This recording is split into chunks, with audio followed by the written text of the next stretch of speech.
Good evening, fellow subscribers and people of the Doctor Who universe. This evening I bring you a long-awaited review, about a week late, of Ascension of the Cybermen, just in time for the Timeless Children. So let's begin. I really enjoyed this story, although I won't be able to give it a full rating until I see tonight's episode at 10 to 6, or at 10 to 7 even, sorry. So, what I'll end up doing is I'll probably end up giving it a predominant, or not a predominant, what's the word they use? Pre-finale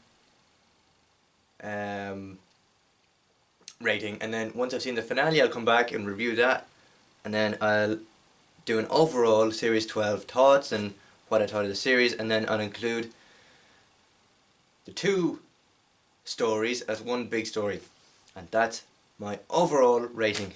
That's how I'll do it. Okay, so let's talk about the story. The story itself explores the idea of the Cyber Wars, which is subtly mentioned throughout Series 12. Let's see, it wasn't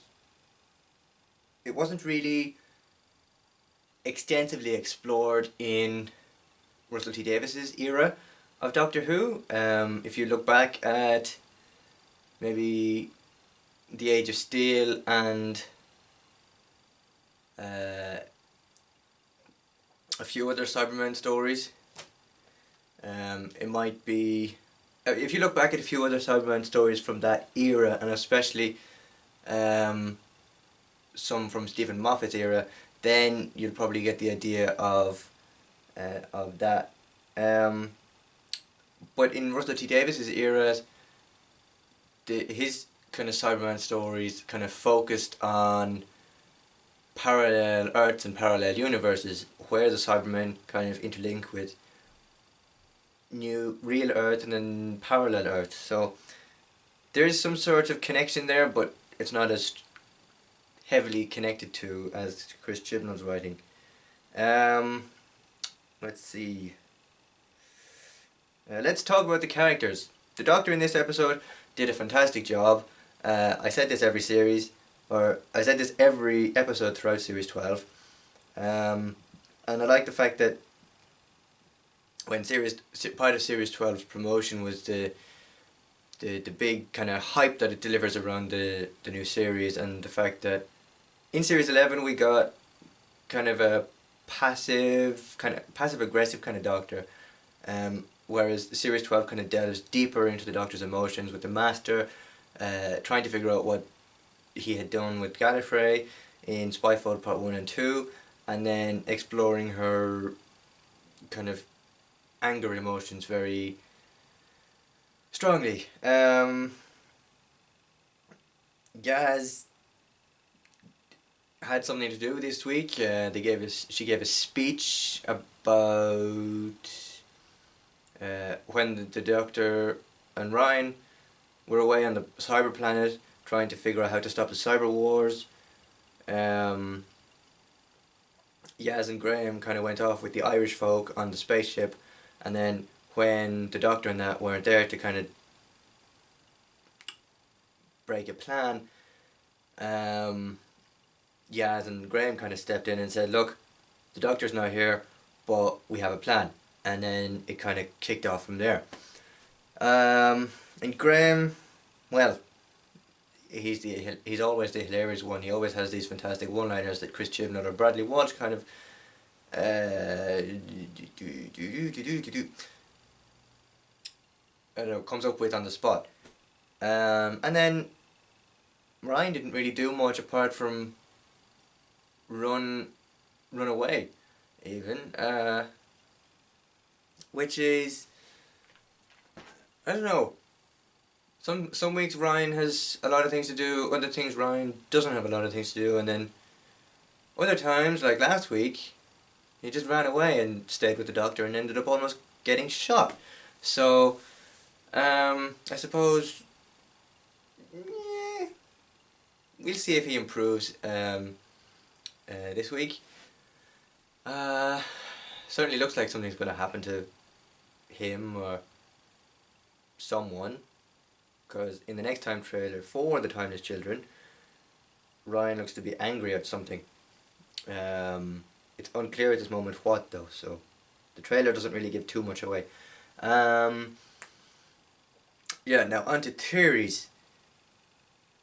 I realised last week that there was a lot of chopping and changing between Ireland and the Doctor Who universe, in the sense that this whole Brendan character, who we don't really know too much about, we couldn't make theories about who he is. He could be related to Captain Jack, he could be a new Time Lord, he could be part of the Timeless Child mystery. In a sense, I feel like he is a little bit like Captain Jack when he was younger, or he could be a descendant of Captain Jack, although depending on how quickly Brendan aged, as seen in the last maybe 5-10 minutes of the episode last week, it's very possible that maybe he's a new version of Rassilon, I don't know. Or he could be hiding something that everybody knows of, and they're trying to get it out of him. Like we saw maybe in episode 5, the whole chameleon arts thing. So when they sat him down on the chair, strapped him in, and basically tied his wrists to the chair, they put this head thing over his head and kind of started extracting information or something from him. So he could be a new Cyberman type thing. I don't know. Anyway, this Brendan character is very suspicious. The Irish storyline didn't quite connect with the overall story, so we'll probably get something that delves a little bit more deeper into Brendan and what he's doing, and hopefully we'll have some answers in tonight's episode. Now, for the finale, returning characters could be Captain Jack, could be Ruth Doctor, could be some, I don't know. The two main characters or two side characters I'd say, are possible for return are Captain Jack and Ruth Doctor. And the reason I say that is because you can't introduce Captain Jack into episode 5 and then not bring him up 5 episodes later. You just can't do that. Unless they're going to discover more about Captain Jack in series 13. Which is entirely possible if they don't show up, and if he doesn't show up in the finale. Although I have there's a high chance of that happening, that he does show up in the finale. As well, for the Ruth Doctor, it's entirely possible for her to show up in the finale this evening, and it's entirely possible for her not to show up in the finale this evening. Yeah, we could discover more about who the Ruth Doctor is next series, because remember Jodie Whittaker still has one more series to go before she bows out as Doctor Who, before her regeneration next year, or at some point next year. So that storyline of Ruth Doctor could be explored further in series 13, or it could be related to the Timeless Child and the Master and all that coming together to kind of wind up the whole series 12 Timeless Child story arc. Yeah, that's it really. I suppose my rating for Ascension of the Cybermen is probably an 8.5 to a 9 out of 10. Just simply because the new Cybermen design, the story was well received.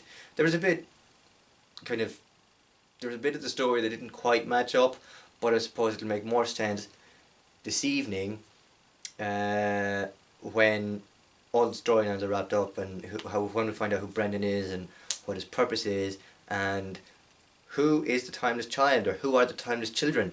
I have a really good feeling about who that is, but I won't say anything until my review later this evening of the timeless children, which you can catch either tonight or actually, yeah, you can catch it tonight, because I'll be doing a series review of Series 28 of Top Gear as a whole this evening, and then I'll be doing my final review for Doctor Who Series 12 this year this evening also, so make sure you stay tuned for that, and possibly I'll have possible Series 13 news in there as well. Thank you very much for watching, and if you liked this video, please like the video, comment down below what you thought of last week's episode, and share the video on social platforms, Facebook, Instagram, Twitter, anything. It helps the numbers, and it kind of spurs me on to do more content like this. So if you want more content like this, do subscribe. I don't know exactly when I'll be able to upload videos, but I'll upload videos when I can. Like I said, this year I'm very loose with uploads, so I could upload a video tomorrow, I could upload a video today, or I could upload a video in 2 weeks. You don't know. I will get a video uploaded at some point. I've uploaded a few videos there this afternoon, so please go check them out. Any information or news regarding Series 12 on my channel can be found in the YouTube community tab, which I have linked below, so please do check that out also for schedules and whatnot. So I'll see you later for reviews of Top Gear and Doctor Who Series 12. Thank you very much for watching, and I'll see you in the next one. Bye bye.